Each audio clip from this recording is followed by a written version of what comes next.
Hello students, आप सभी का स्वागत है सारजी ट्यूशन की एक नई वीडियो में। एंड आज की ये जो वीडियो है वन शॉट वीडियो होने वाली है, जिसमें हम body fluid and circulation chapter अपना कम्प्लीटली रिवाइज करेंगे। एंड आपसे रिक्वेस्ट है साथ बने रहिएगा आखिरी तक, क्योंकि यहाँ पे मैं आपको कुछ इंपॉर्टेंट क्वेश्चन बताऊंगा जो बोर्ड एग्जामिनेशन के लिए भी जरूरी होंगे एंड नीट एग्जामिनेशन के लिए भी जरूरी होंगे। तो अगर आप दोनों के लिए ही प्रिपेयर कर रहे हैं तो ये वीडियो आपके लिए ही है। बस इस वीडियो को एक लाइक देना अगर ये आपको अच्छी लगती है तो, क्योंकि वही लाइक हमारे लिए एज एनर्जी काम करेंगे। एंड अगर आप किसी एक अलग चैप्टर पे वन शॉट वीडियो चाहते हैं तो कमेंट करके बताना कि वो चैप्टर कौन सा है, एंड मैं कोशिश करूंगा कि उस पर वन शॉट वीडियो जल्दी से जल्दी अपलोड करूं। सो टाइम वेस्ट ना करते हुए आज की वीडियो को हम स्टार्ट करते हैं। तो सबसे पहला हमारा आता है बॉडी फ्लूइड एंड सर्कुलेशन। तो यहाँ पे हम क्या पढ़ेंगे? यहाँ पे हम पढ़ेंगे ब्लड के बारे में, एंड ब्लड किस ऑर्गन के द्वारा पंप किया जाता है? हार्ट। तो हार्ट एंड ब्लड्स के बारे में हम यहाँ पे पढ़ेंगे। सबसे पहले हम पढ़ते हैं ब्लड के बारे में। ब्लड हमारा क्या है? एक तरीके का कनेक्टिव टिश्यू है जो कंसिस्ट करता है एक fluid matrix, plasma and formed elements. तो देखिए, सबसे पहले हम क्या पढ़ते हैं? प्लाज्मा के बारे में पढ़ते हैं। स्ट्रॉ कलर का होता है, विस्कस यानी चिपचिपा होता है, एंड कंसिस्ट करता है 55% ऑफ ब्लड, यानी ब्लड में 55% हिस्सा किसका होता है? प्लाज्मा का होता है।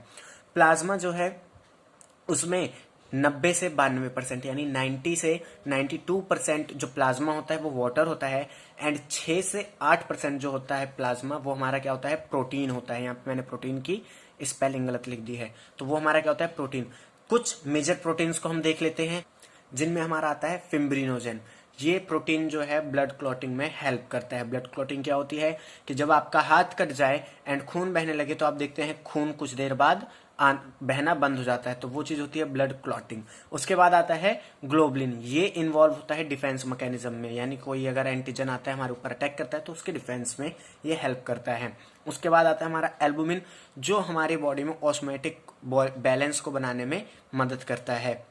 एंड प्लाज्मा में कुछ और क्लॉटिंग फैक्टर भी मौजूद होते हैं, ठीक है। एंड अगर मान लीजिए किसी प्लाज्मा में क्लॉटिंग फैक्टर क्या है? अब्सेंट है, वो उसमें प्रेजेंट नहीं है, तो उस प्लाज्मा को हम क्या बोलेंगे? सीरम। तो ये चीज याद रखना, कई बार नीट में क्वेश्चन पूछा गया है। उसके बाद हम आते हैं फॉर्म्ड एलिमेंट्स में। फॉर्म्ड एलिमेंट्स में हमारे क्या आते हैं? अर्थोसाइट्स, ल्यूकोसाइट्स एंड थ्रोम्बोसाइट्स। ये तीनों मिलकर हमारे फॉर्म्ड एलिमेंट का फॉर्मेशन करते हैं। ब्लड में जो 45% हिस्सा होता है वो किसका होता है? फॉर्म्ड एलिमेंट का। इसमें हम सबसे पहले पढ़ते हैं अर्थोसाइट्स। इन्हें हम आरबीसीज यानी रेड ब्लड सेल्स भी कहते हैं। मोस्ट अबेंडेंट यानी ये ब्लड में सबसे ज्यादा पाई जाने वाली सेल है।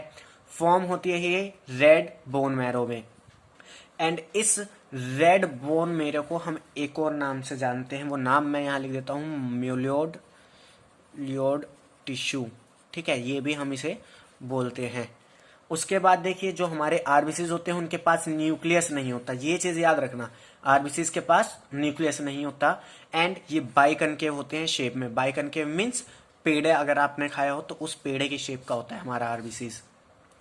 अब जो हमारा आरबीसीज होता है उसके पास रेड कलर का एक आयरन कंटेनिंग कंपाउंड होता है जिसे हम बोलते हैं हीमोग्लोबिन। हीमोग्लोबिन तो देखिए, यहाँ पे कई बार क्वेश्चन पूछा जाता है कि एक हेल्थी पर्सन में 100 ml ब्लड में कितना हीमोग्लोबिन पाया जाएगा, तो वो होगा 12 से 16 ग्राम, ठीक है। अगर हम बात करें आरबीसीज की लाइफ स्पेन की, तो वो होता है 120 डेज का, यानी 120 दिन का। ये डिस्ट्रॉय होते हैं स्प्लिन में, मीन्स जो आरबीसी हैं वो मर जाती हैं स्प्लिन में, एंड स्प्लिन को ग्रेवयार्ड, ग्रेवयार्ड का मतलब क्या होता है? मुर्दा घर भी कहते हैं आरबीसीज का।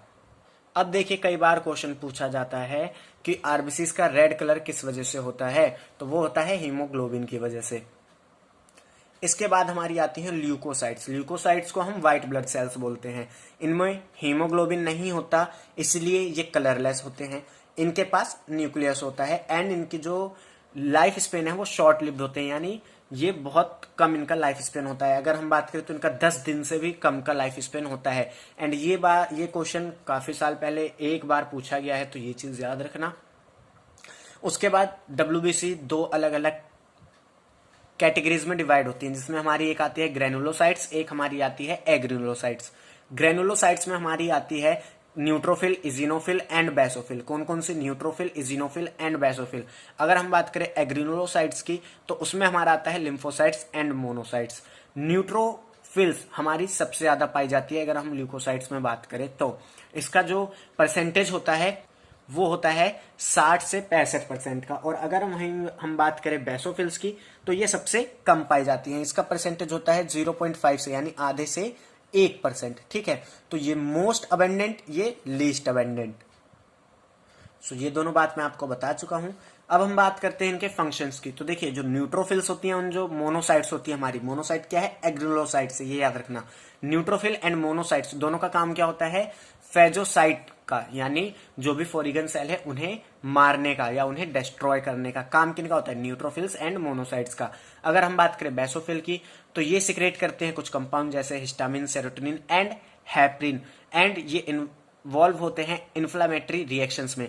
तो ये चीज काफी इंपॉर्टेंट है कि बेसोफिल्स किनका सिक्रेशन करते हैं, नाम याद रखना। कई बार सिक्रेशन दे देता है एंड पूछता है कौन सी सेल इन्हें सिक्रेट करती है, तो ये नाम याद रखना कि बेसोफिल सिक्रेट करते हैं हिस्टामाइन, सेरोटोनिन एंड हेपरिन को, एंड ये इन्वॉल्व होती है इन्फ्लामेटरी रिएक्शंस में। इसके बाद हम आते हैं आगे। इसके बाद हमारा आता है इजिनोफिल्स। इन जिनोफिल्स जो हमारा जो भी एलर्जिक रिएक्शन होती है उसमें काम करते हैं। ठीक है, जैसे मान लीजिए आप कहीं गए, आपको एलर्जी हो जाती है, तो वहां पे क्या होता है, जब भी आपको कोई फॉरेन डीएनए आता है तो वो उससे आपको रेजिस्ट करता है, उसके रिस्पॉन्स में एलर्जी रिएक्शन हमें होती है।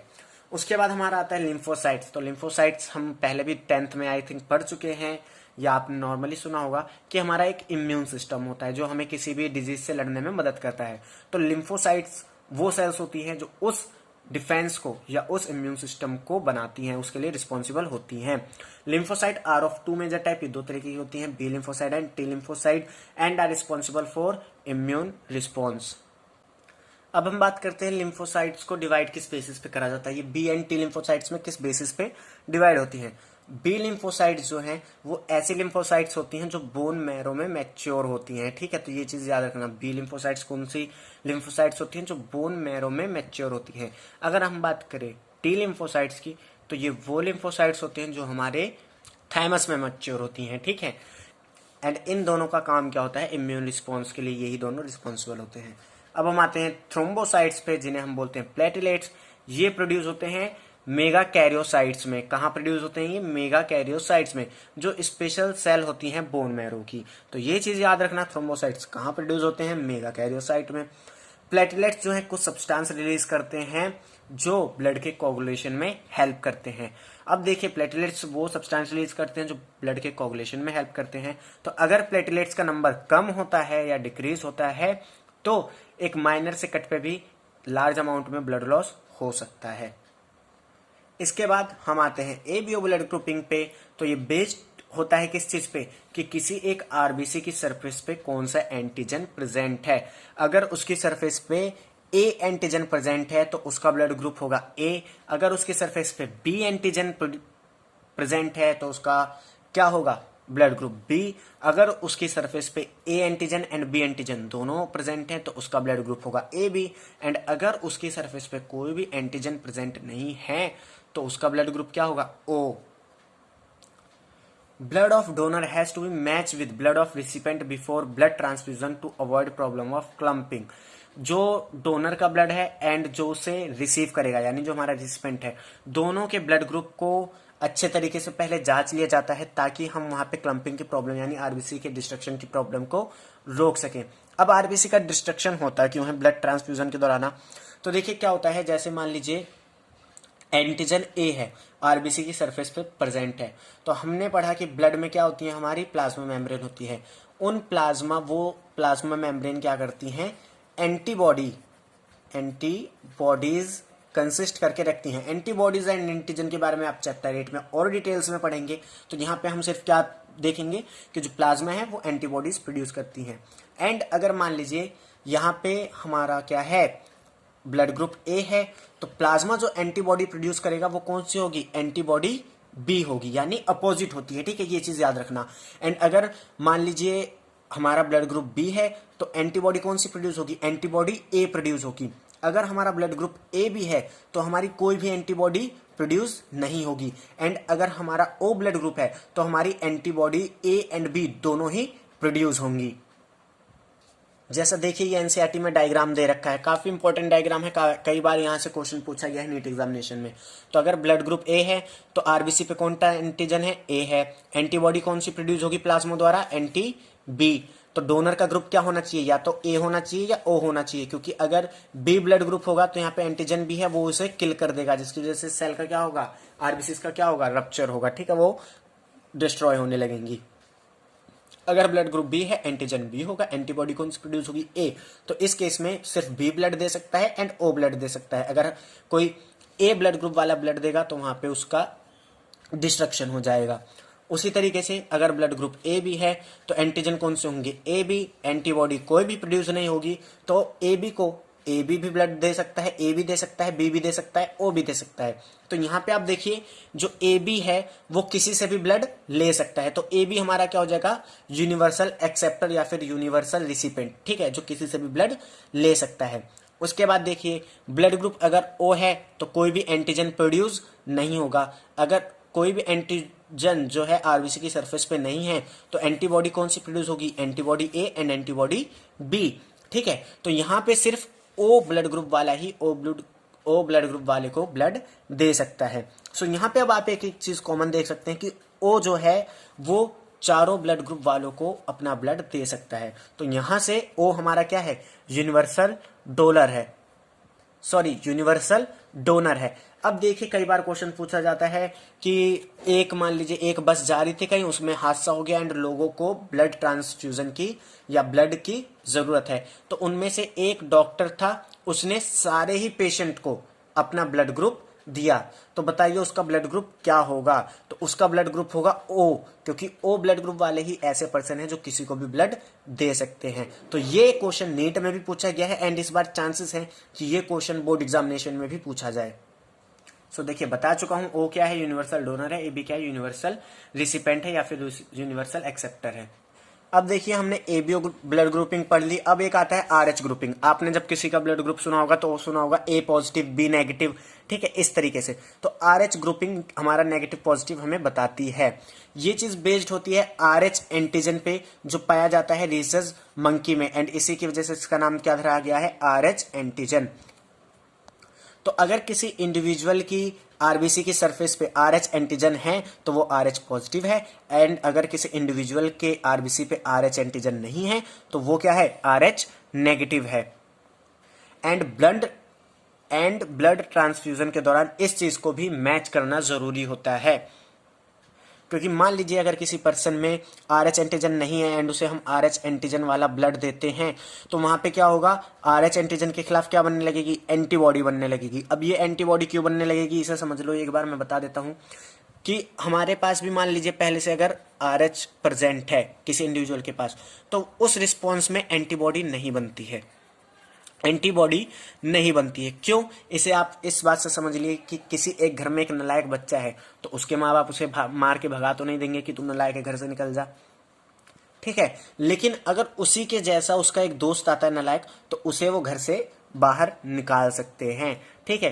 तो यही सेम केस होता है एंटीबॉडी में कि अगर कोई एंटीजन पहले से ही मौजूद है तो उसके खिलाफ वो कोई रिस्पॉन्स नहीं दिखाते, लेकिन अगर कोई दूसरा एंटीजन आता है तो उसके खिलाफ वो रिस्पॉन्स अपना दिखाते हैं।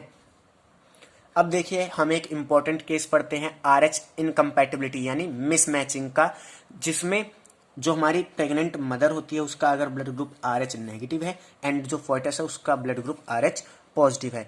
ये केस कई बार बोर्ड एग्जामिनेशन में पूछा जाता है तो ये काफी इंपॉर्टेंट है, इसे अच्छे से समझना।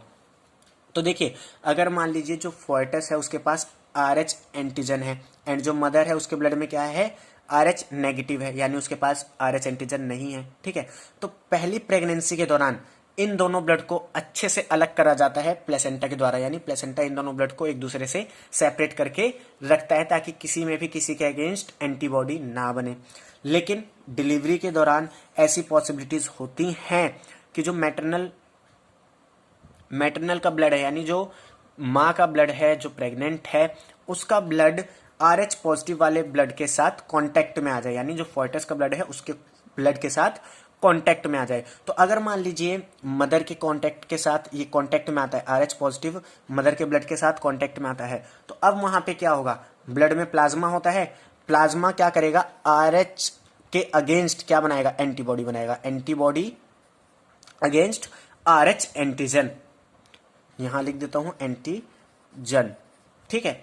तो अगर मान लीजिए अब तो यहाँ पे कोई प्रॉब्लम नहीं होगी क्योंकि पार्चुरेशन हो चुका है, यानी बेबी की डिलीवरी हो चुकी है। लेकिन अगर दोबारा से उस फीमेल को प्रेगनेंसी होती है एंड दोबारा से जो फॉयटस है उसका ब्लड ग्रुप क्या है, RH पॉजिटिव है, यानी उसके अंदर RH एंटीजन प्रेजेंट हैं, तो देखिए प्लेसेंटा भले ही ब्लड ग्रुप को क्या कर देती है, सेपरेट करके रखती है, लेकिन वो एंटीबॉडीज को सेपरेट नहीं कर पाती, ठीक है। कुछ कुछ एंटीबॉडीज को सेपरेट नहीं कर पाती, और इस कंडीशन में हो सकता है कि जो RH एंटीजन के खिलाफ एंटीबॉडी बनी है वो प्लेसेंटा के थ्रू फॉयटस में पास हो जाए। तो अगर वो फॉयटस में एंटीबॉडी चली जाएगी तो वो क्या करेगी, RH एंटीजन को किल करेगी। तो ये RH एंटीजन कहाँ है, RBC की सरफेस पे, तो वो डायरेक्टली क्या करेगी, RBC को भी रप्चर करेगी, उनका भी डिस्ट्रक्शन करेगी, जिसकी वजह से जो भी सेकेंड प्रेगनेंसी का चाइल्ड है, ठीक है, जो भी बच्चा है उसमें खून की कमी होने लगी, जॉन्डिस होने लगेगा उसे, एंड ये चीज उसके लिए फॉर्टल भी हो सकती है, यानी उसकी उससे मौत भी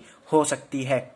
देखिए वही चीज बताई मैंने, RH एंटीबॉडी जो है वो मदर से ट्रांसफर हो सकती है फॉयटस के ब्लड में, जिसकी वजह से फॉयटल की RBCs का डिस्ट्रक्शन होगा। एंड ये जो हमने कंडीशन पढ़ी इसे हम बोलते हैं अर्थोब्लास्टोसिस फॉयटेलिस। क्या बोलते हैं, अर्थोब्लास्टोसिस फॉयटेलिस। तो अब यहाँ पे क्वेश्चन आता है कि अगर हमें इस चीज से बचना है कि फॉयटल भी बचा रहे, ठीक है, तो हम क्या करते हैं, इसके लिए हम पार्चुरेशन के तुरंत बाद इमीडिएटली RH के अगेंस्ट, इसके बाद तुरंत हम RH एंटीबॉडीज को मदर में क्या करते हैं, एडमिनिस्ट्रेट कर देते हैं, ठीक है, जिसकी वजह से जो भी एंटीबॉडीज बनी होती हैं RH के कांटेक्ट में आने की वजह से वो सारी किल हो जाती हैं। ये हमारा होता है अर्थोब्लास्टोसिस फॉयटेलिस। अब हम बढ़ते हैं आगे, जिसमें हमारा आता है कोगुलेशन ऑफ ब्लड, यानी अगर आपको कोई चोट लग जाए तो आपका खून किस तरीके से रुकना बंद होता है, इस प्रोसेस को हम समझते हैं। देखो सबसे पहले क्लॉटिंग की जरूरत होती क्या है, आपने देखा होगा कि आपका जब हाथ कट जाता है, इस चीज को ऑब्जर्व करो, जब आप देखते हैं कि आपका कहीं हाथ कट गया है तो वहां पे कुछ रेड ब्राउन कलर का यानी चॉकलेटी कलर का पपड़ी टाइप बन जाती है, अगर हम बोले तो वो पपड़ी क्या होती है, थ्रीड लाइक, या हम कहें थ्रीड्स का, धागों का नेटवर्क होता है जो ब्लड के फ्लो को रोकता है। एंड ये जो थ्रीड लाइक नेटवर्क होता है, इसमें एक जो सिंगल थ्रीड लाइक स्ट्रक्चर होती है, इसे हम क्या बोलते हैं, फिब्रिन्स बोलते हैं। क्या बोलते हैं, फिब्रिन्स बोलते हैं। अब ये फिब्रिन्स बनते कैसे हैं, तो देखिए हमने पढ़ा प्लाज्मा मेम्ब्रेन में क्या होता है, फिब्रिनोजेन होता है। तो ये जो फिब्रिनोजेन होता है ये इनएक्टिव होता है। क्या होता है, ये इनएक्टिव होता है फिब्रिनोजेन। तो इसे एक्टिव करा जाता है थ्रोम्बिन नाम के एंजाइम के द्वारा, एंड यही फिब्रिनोजेन एक्टिव होकर क्या बनाता है, फिब्रिन बनाता है, ठीक है। क्या पढ़ा हमने कि प्लाज्मा मेम्ब्रेन में जो हमारा फिब्रिनोजेन होता है वही एक्टिव होकर फिब्रिन बनाता है, जो थ्रेड लाइक स्ट्रक्चर से नेटवर्क बनाते हैं और ब्लड के फ्लो को रोकते हैं। एंड इस फिब्रिनोजेन को एक्टिव कौन करता है, थ्रोम्बिन नाम का एंजाइम। अब ये जो एंजाइम है ये बनता है प्रोथ्रोम्बिन नाम के एंजाइम से, जो क्या होता है, इनएक्टिव होता है। क्या होता है, इनएक्टिव होता है। तो ये चीजें याद रखना, प्रोथ्रोम्बिन क्या होता है, इनएक्टिव, थ्रोम्बिन क्या होता है, एक्टिव, फिब्रिनोजेन क्या होता है, इनएक्टिव, फिब्रिन क्या होता है, एक्टिव, ठीक है। Complex enzyme thrombokinase required for above reaction. Prothrombin को एक्टिव स्टेट में कन्वर्ट करने के लिए हमें एंजाइम की जरूरत होती है, जिसे हम बोलते हैं थ्रोम्बोकाइनेज।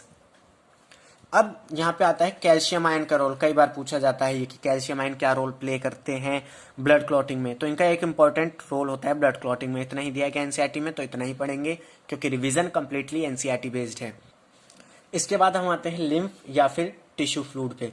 तो देखिए जैसे हमारा जो ब्लड है, जब ये किसी टिश्यू में एंट्री लेता है कैपिलरीज के द्वारा, तो क्या होता है, जो टिश्यूज में जो सेल्स होती हैं, जैसे हमें पता है कि कई सारी सेल्स मिलकर क्या बनाती हैं, टिश्यू बनाती हैं। तो मान लीजिए ये एक पूरा टिश्यू है, इसके अंदर कुछ ये सेल्स हैं। तो जैसे इसके अंदर कैपिलरी जाती है, ठीक है, इसमें जाती है कैपिलरी, तो कुछ वाटर या हम कहें और उसमें जो भी सॉल्यूबल सब्सटेंस है वाटर में छोटे छोटे, वो इन सेल के बीच में जो स्पेस होता है, जैसे यहाँ पे ये जो स्पेस देख रहा है, इनमें मूव करते हैं। एंड ये जो फ्लूइड होता है जो इनके बीच में क्या करता है, मूव करता है, इसे हम बोलते हैं इंटरस्टिशियल फ्लूइड या फिर टिश्यू फ्लूइड। अब इन फ्लूइड का काम क्या होता है, देखिए जो भी न्यूट्रिएंट या फिर गैस का एक्सचेंज होता है सेल और ब्लड के बीच में, वो इसी फ्लूइड के द्वारा होता है, तो ये चीज याद रखना। अब जो हमारा लिम्फेटिक सिस्टम है वो इस फ्लूइड को क्या करता है, कलेक्ट करता है। जैसे जब हमारा न्यूट्रिएंट एंड क्या हुआ, गैसेस का एक्सचेंज हो गया, तो उस फ्लूइड को कौन कंटेन करता है, लिम्फेटिक सिस्टम। तो अब लिम्फेटिक सिस्टम में ये फ्लूइड जाने के बाद उसे वापस किस में भेज दिया जाता है, मेजर वेन्स में, किसके द्वारा, लिम्फेटिक सिस्टम के द्वारा। तो वो फ्लूइड जो प्रेजेंट होता है लिम्फेटिक सिस्टम में उसे हम बोलते हैं लिम्फ। तो ये चीज याद रखना, कलरलेस होता है एंड लिम्फोसाइट्स को कंटेन करके रखता है।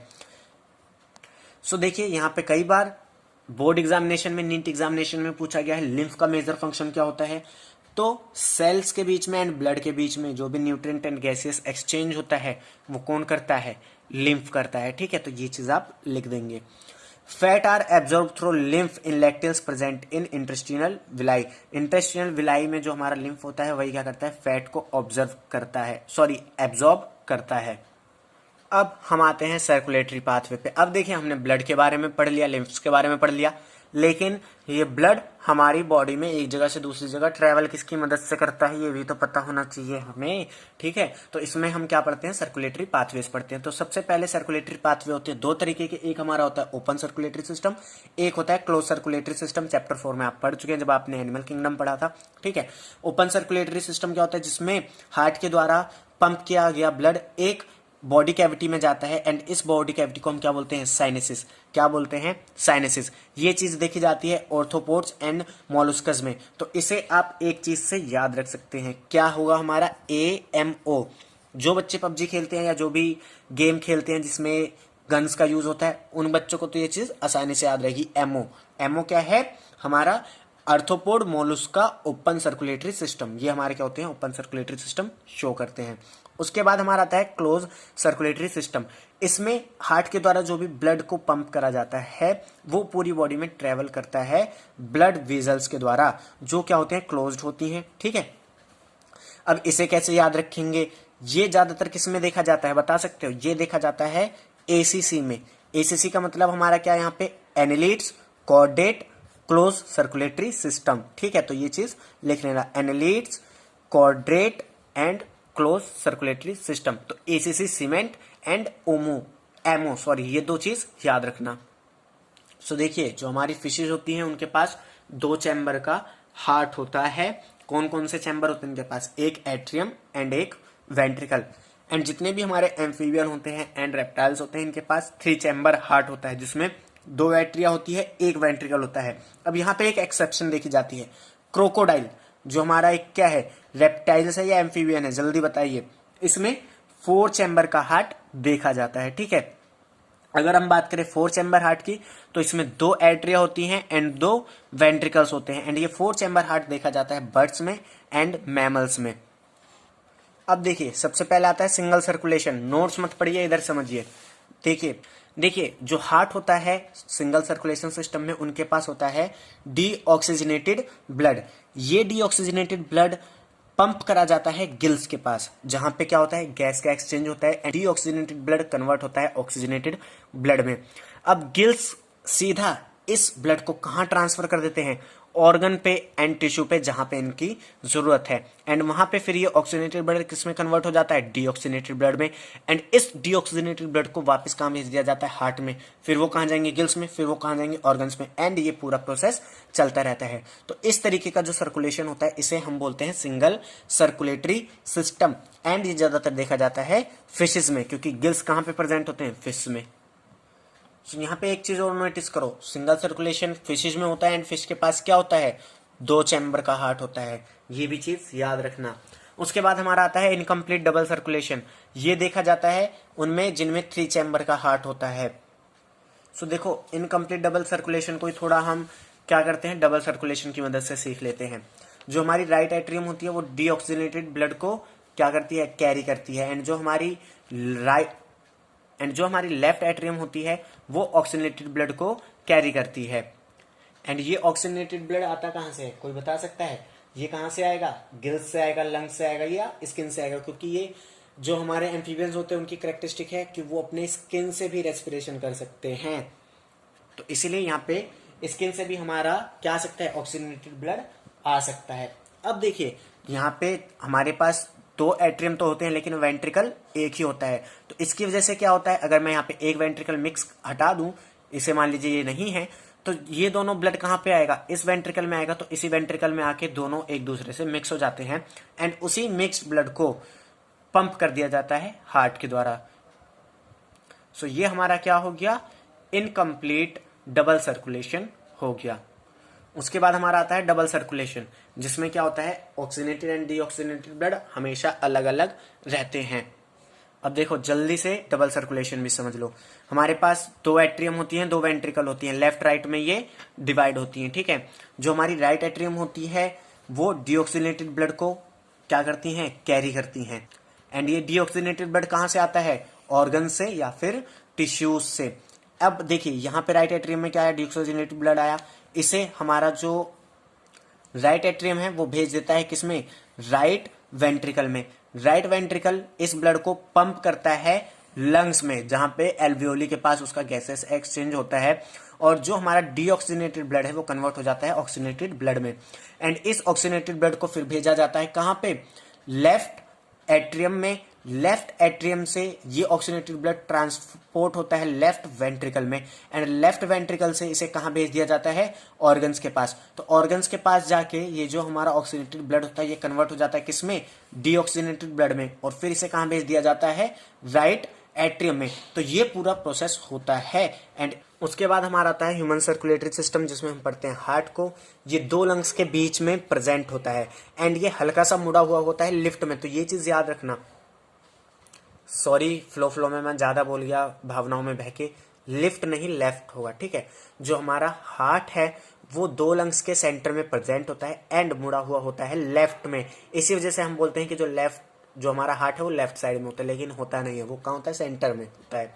अगर हम बात करें साइज की, तो इसका साइज होता है क्लेंच्ड फिस्ट, यानी इस बंद मुट्ठी का जो साइज होता है वो आपके दिल का साइज होता है। उसके बाद जो हार्ट है उसके चारों तरफ एक दो डबल लेयर होती है, प्रोटेक्टिंग डबल लेयर होती है, जिसे हम बोलते हैं पेरिकार्डियम। ये हार्ट को प्रोटेक्ट करती है। अब देखिए, अब नोट्स को छोड़िए, क्योंकि ये मैं पूरा मैकेनिज्म आपको, जिसमें हम हार्ट की स्ट्रक्चर पढ़ेंगे, डबल सर्कुलेशन पढ़ेंगे, ठीक है, ये सब मैं आपको डायग्राम के थ्रू समझाने वाला हूँ। सो सबसे पहले अब मैं जो चीज बताऊंगा सिर्फ उन्हीं पे ध्यान देना, बाकी चीजों पे ध्यान मत देना। सबसे पहला हमारा 4 चैम्बर होते हैं, 4 चैम्बर हमने बना दिए। जो हमारी एट्रियम होती है ये छोटी होती है, ऊपर की साइड होती है, तो मैंने छोटी बना दी, ऊपर की साइड बना दी। वेंट्रिकल हमारी बड़ी होती है, नीचे की साइड होती है, मैंने बना दी। अब देखिए, जो दो एट्रियम है एक दूसरे से अलग अलग होती है एक सेप्टम के द्वारा, जिसे हम बोलते हैं इंटर एट्रियल सेप्टम। एंड ये पतली होती है, थिन होती है, इसलिए मैंने इसे पतला बनाया है। देखिए, इन चीजों को याद रखना, क्योंकि कई बार आपसे पूछता है नीट एग्जामिनेशन में। उसके बाद जो हमारी वेंट्रिकल होती हैं वो एक दूसरे से अलग अलग होती हैं थिक, यानी मोटी सेप्टम के द्वारा, जिसे हम बोलते हैं इंटरवेंट्रिकुलर सेप्टम। यहां पे आपको दिखनी होगा। अब देखिए, इंटरवेंट्रिकुलर सेप्टम, ठीक है। अब ये तो बात हो गई कि दो सेप्टम आपस में किस चीज से अलग अलग होते हैं एंड दो वेंट्रिकल आपस में किस चीज से अलग अलग होते हैं। अब हम बात करते हैं कि देखिए, एट्रियम एंड वेंट्रिकल दोनों की मैं बात कर रहा हूं, लेफ्ट राइट दोनों की बात कर रहा हूं। एट्रियम एंड वेंट्रिकल एक दूसरे से अलग अलग होते हैं एट्रियोवेंट्रिकुलर सेप्टम के द्वारा। किसके द्वारा? एट्रियोवेंट्रिकुलर सेप्टम के द्वारा। अब देखिए, जो हमारा राइट एट्रियम होता है या जो हमारा लेफ्ट एट्रियम होता है, देखिए राइट को मैंने यहाँ पे इस साइड बनाया है। इस साइड क्यों बनाया है ये आपको इमेज देख के पता चल जाएगा, ताकि हम इसे अपने अगर चेस्ट पे रखते हैं तो हमें राइट साइड का पता चल जाए, लेफ्ट साइड का पता चल जाए। तो इसलिए मैंने ये बनाया है, बाकी आप इमेज में भी देख सकते हैं।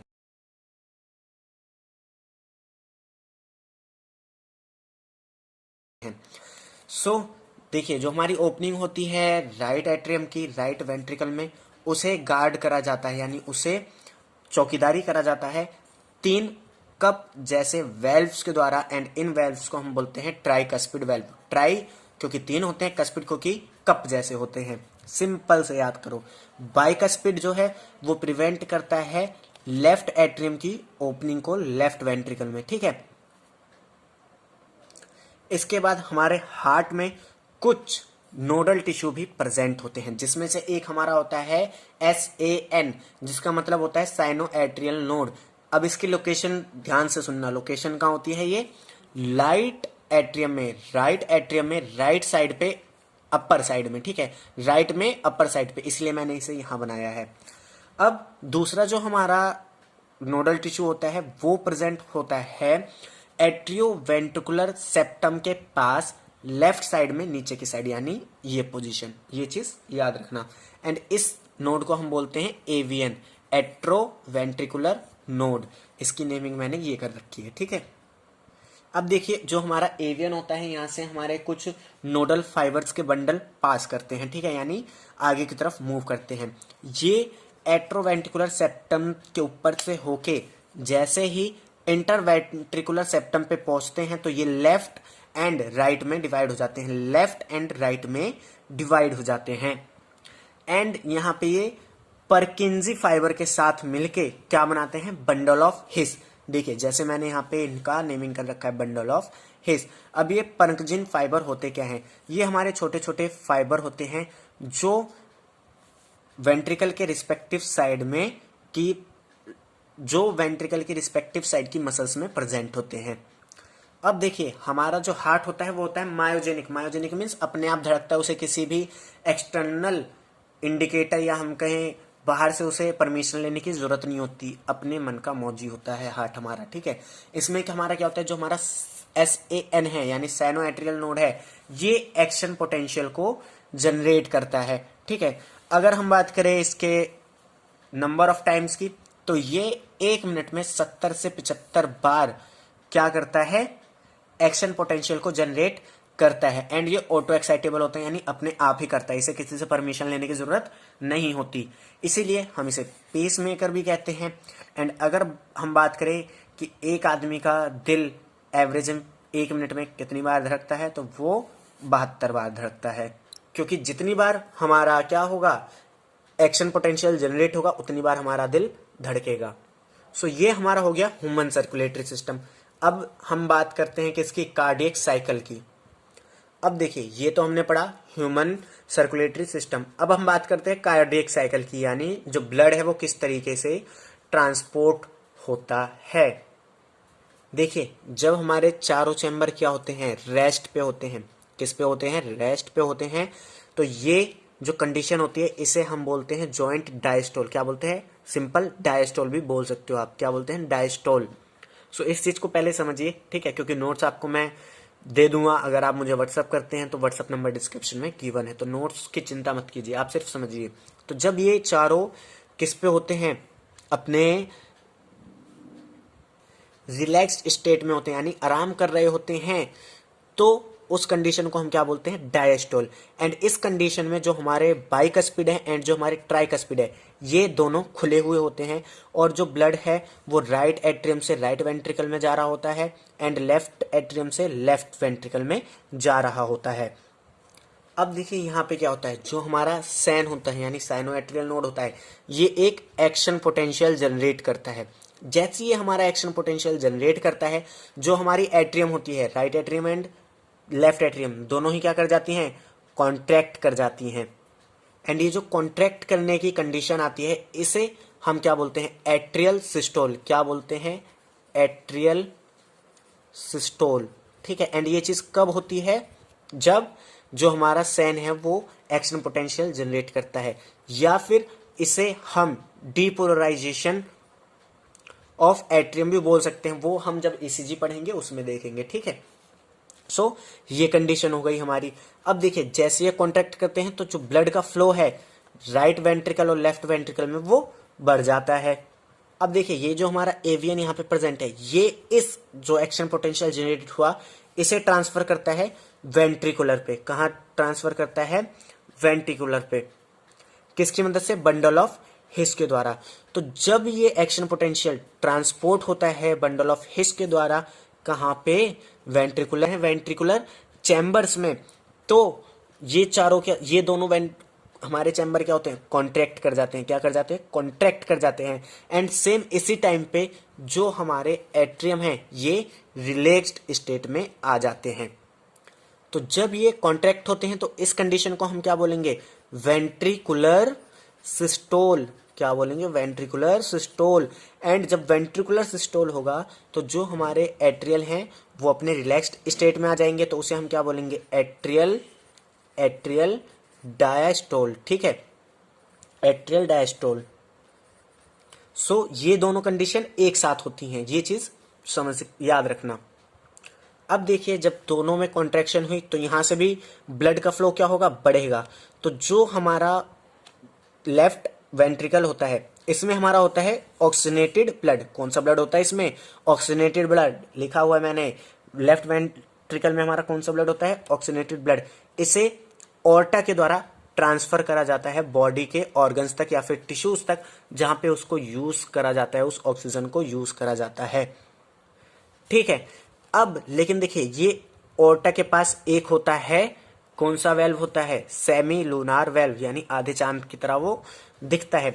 ये क्या करता है, जो भी ब्लड गया है ओर्टा में उसके बैक फ्लो को प्रिवेंट करता है। उसके बैक फ्लो को क्या करता है, प्रिवेंट करता है, इस चीज को प्रिवेंट करता है।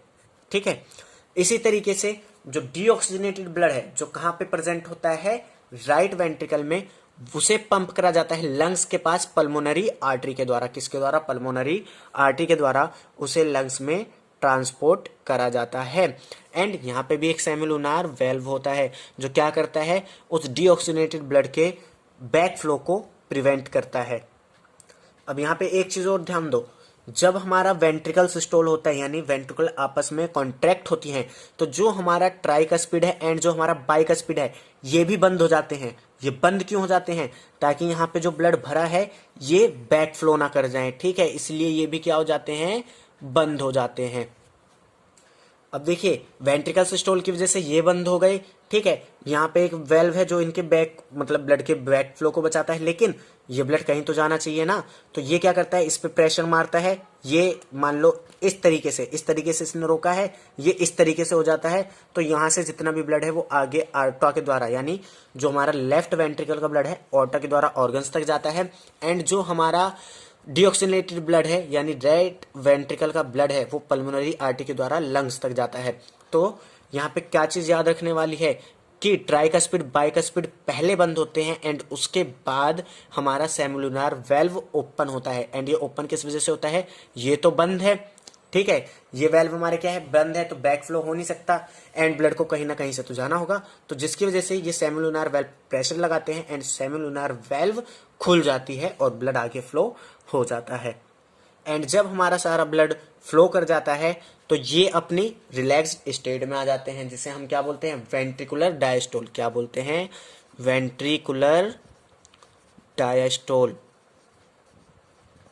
वेंट्रिकुलर डायस्टोल बोलते हैं इस चीज को हम। ठीक है, तो अब देखिए दोनों ही हमारे यानी चारों चैम्बर हमारे क्या हैं, फिर से रिलैक्स स्टेट में आ गए, यानी किस स्टेट में आ गए, डायस्टोल की स्टेज में आ गए। तो अब यहाँ पे हमारा हार्ट दोबारा से एक सेंस जनरेट करेगा, फिर से ये प्रोसेस होगा। तो यही हमारी क्या होती है, कार्डियक साइकिल की ब्लड कैसे एक जगह से दूसरी जगह ट्रांसपोर्ट होता है।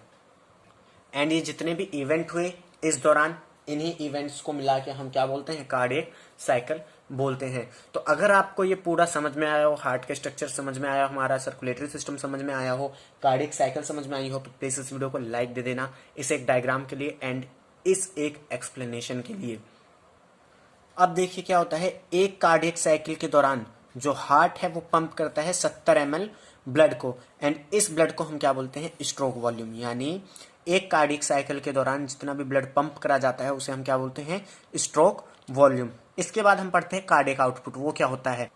तो देखिए 1 मिनट में हमारा जितना भी ब्लड क्या होता है, हार्ट के द्वारा पंप होता है, उसे हम बोलते हैं कार्डियक आउटपुट। तो मान लीजिए अगर आपका जो दिल है वो एक बार में 72 बार एवरेज धड़कता है, यानी 1 मिनट में 72 बार धड़कता है, तो 72 को गुणा कर दोगे किससे, यानी 72 को मल्टीप्लाई कर दोगे किससे, 70 से। तो यहाँ पे जब आप निकालोगे तो ये आपका अप्रोक्सीमेटली 5000 ml या फिर 5 लीटर में आएगा।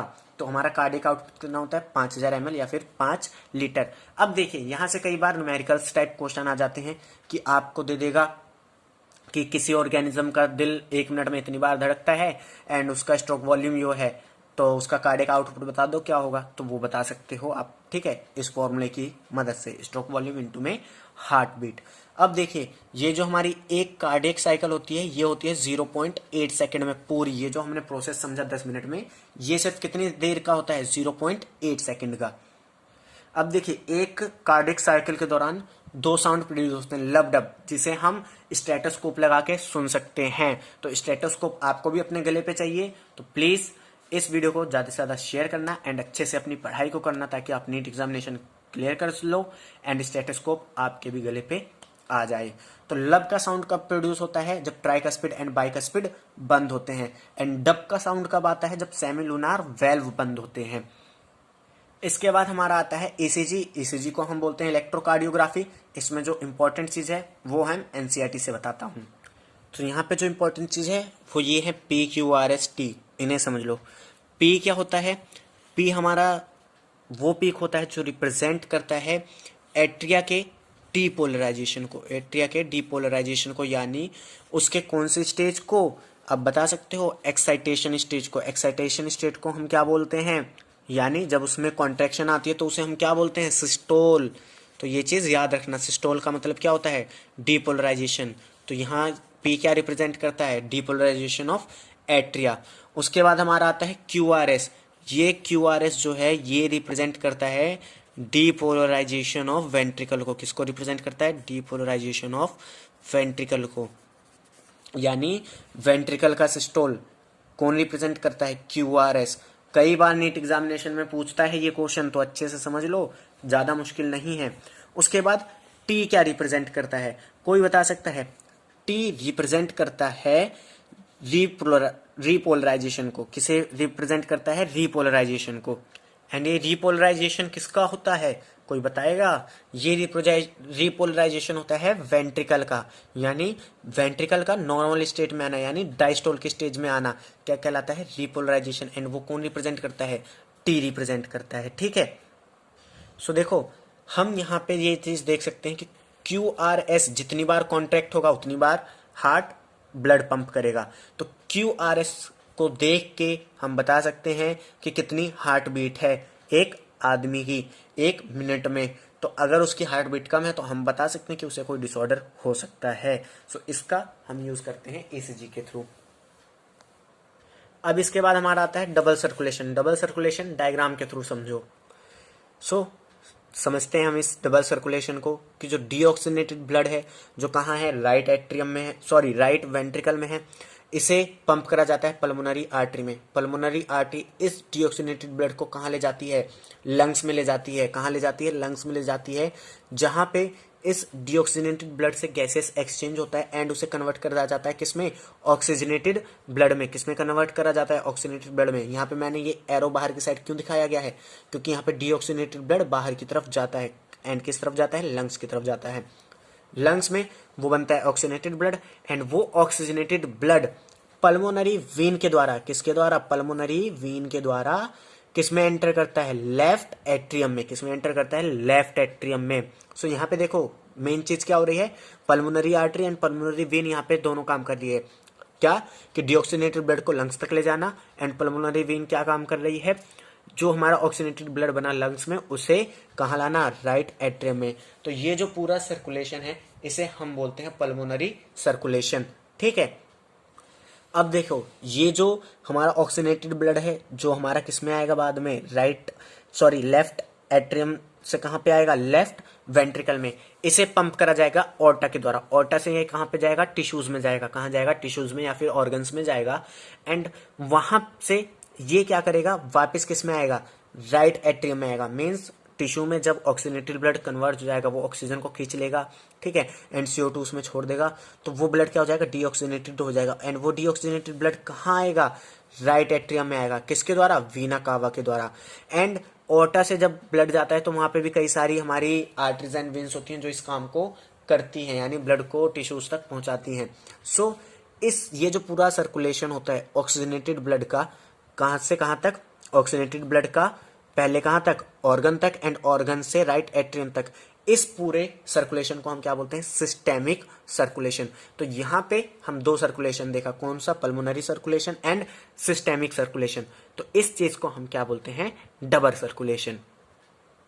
अब देखिए एक चीज और नोट कर दिए, मैं यहाँ पे बता देता हूँ आपको कि जब हमारा डीऑक्सीजनेटेड ब्लड जो कहाँ पे बनता है, टिश्यू में बनता है, यहाँ पे मैं मार्क कर दे रहा हूँ, टिश्यू में बनता है, ठीक है, उसे ब्लड में रिलीज करने से पहले, यानी जो भी हमारी मेन वस्कुलर क्या है, मेन वस्कुलर कनेक्शन है, उसमें जाने से पहले उस ब्लड को इंटेस्टाइन से ट्रांसपोर्ट करा जाता है लीवर में। कहाँ ट्रांसपोर्ट करा जाता है, लीवर में। सो लीवर के बाद, मतलब लीवर पे पहुंचने के बाद उस चीज को वापस सर्कुलेशन सिस्टम में डाला जाता है, एंड इस चीज को हम बोलते हैं हेपेटिक पोर्टल सिस्टम या हेपेटिक पोर्टल कनेक्शन, ठीक है। इसके बाद हमारा आता है रेगुलेशन ऑफ कार्डियक एक्टिविटी। वैसे तो हमें पता है कि हार्ट अपने आप ही काम करता है, लेकिन कई बार कुछ हार्मोन्स या फिर जो हमारा ब्रेन होता है वो भी इस चीज को कंट्रोल करता है, ताकि वो स्ट्रोक वॉल्यूम को बढ़ा सके जब हमें ज्यादा अमाउंट में ऑक्सीजन की जरूरत हो, ठीक है। तो इसमें आपको बस दो चीज याद रखना है कि जो हमारा सिंपैथिक नर्व सिस्टम होता है, यानी सिंपैथेटिक नर्व सिस्टम होता है, वो हार्ट बीट को इंक्रीज करता है। किसको इंक्रीज करता है, हार्ट बीट को इंक्रीज करता है। एंड जो पैरासिम्पैथेटिक न्यूरल सिग्नल होते हैं या पैरासिम्पैथेटिक नर्व्स होती हैं, वो हार्ट बीट को डिक्रीज करती हैं। यही दो क्वेश्चन एनसीईआरटी से नीट एग्जामिनेशन में पूछा जाता है कि पैरासिम्पैथेटिक न्यूरल सिग्नल क्या करते हैं एंड सिम्पैथेटिक नर्व सिस्टम क्या करते हैं, ठीक है। तो ये आप बता देना। इसके बाद हम आते हैं डिसऑर्डर्स पे। डिसऑर्डर में हमारा आता है सबसे पहले हाइपरटेंशन, जिसे हम बोलते हैं हाई ब्लड प्रेशर। आजकल या आज की भाग दौड़ भरी लाइफ में हर मैक्सिमम नंबर ऑफ पीपल्स में देखी जाती है। इसमें क्या होता है, जो ब्लड प्रेशर है वो 120 से या 80 से ज्यादा हो जाता है। 120 एंड 80 का मतलब क्या है, तो देखिए जो हमारा 120 है ये हमारा होता है सिस्टोलिक प्रेशर। कौन सा प्रेशर होता है, सिस्टोलिक प्रेशर। एंड ये जो हमारा 80 होता है ये हमारा कौन सा प्रेशर होता है, डायस्टोलिक प्रेशर। कौन सा होता है, डायस्टोलिक, यानी ये एक्साइटेड प्रेशर होता है, ये रेस्ट प्रेशर होता है। सो ये चीज याद रखना। अब देखो ब्लड प्रेशर का हाई होना देखने में तो कोई ज्यादा बड़ी बीमारी नहीं लगती, लेकिन बहुत बेकार बीमारी है ये जिनमें देखी जाती है उनमें ज्यादातर हार्ट डिजीज देखी जाती है कि उनका हार्ट अटैक होता है, हार्ट फेलियर होता है, कार्डियक अरेस्ट होता है। तीनों चीजें अलग अलग हैं, अभी बताऊंगा आखिरी में, ठीक है। उसके बाद ये जो हमारे वाइटल्स ऑर्गन होते हैं, जरूरी अंग होते हैं, ब्रेन, किडनी, उन सब पे भी अफेक्ट डालते हैं। उसके बाद हम आते हैं कोरोनरी आर्टरी डिजीज पे। इसे हम एक और नाम से जानते हैं जिसका प्रोनाउंसिएशन मेरे को आज तक अच्छे से करना नहीं आया, एंड इसका प्रोनाउंसिएशन मैं करता हूँ अर्थीरोक्लोरोसिस। तो जो भी आप प्रोनाउंसिएशन कर सके आप अपने हिसाब से मेंटेन कर लेना।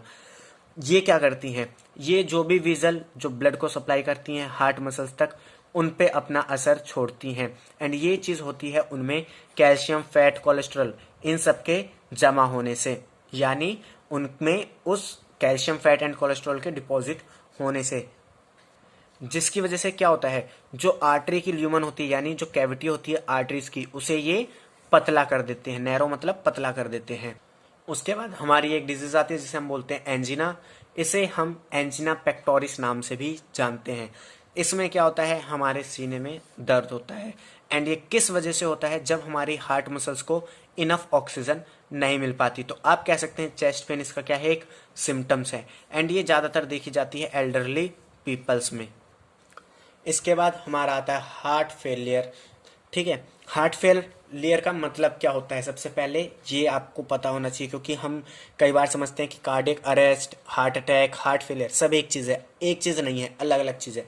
हार्ट फेलियर में क्या होता है कि जो हार्ट है वो सफिशिएंट अमाउंट ऑफ ब्लड को पंप नहीं कर पाता है। इस चीज़ को हम क्या बोलते हैं, हार्ट फेलियर, कि जब heart sufficient amount of blood को पंप ना कर पाए।